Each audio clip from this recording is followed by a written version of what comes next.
অহাকালি দিনটো আমাৰ বাবে আৰু এটা প্ৰাপ্তিৰ দিন। আজিৰ পৰা কেইমাহমান আগতে আমি এটা আঁচনি আৰম্ভ কৰিছিলোঁ, মহিলা উদ্যমিতা আঁচনি।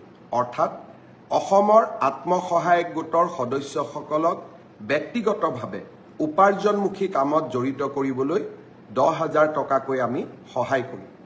এই 10,000 টকাৰ সদব্যৱহাৰ হ'লে ভৱিষ্যতে আমি 25,000 টকা আৰু 25,000 টকাও উৎপাদনমূলক কামত ব্যয় কৰিলে ভৱিষ্যতলৈ বেংকৰ সৈতে 50,000 টকা।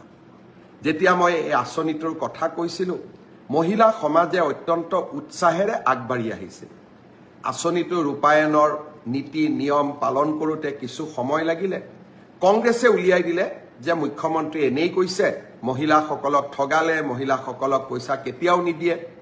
অহাকালি বিহালীত এই আঁচনিটোৰ আমি শুভ উদ্বোধন কৰিম।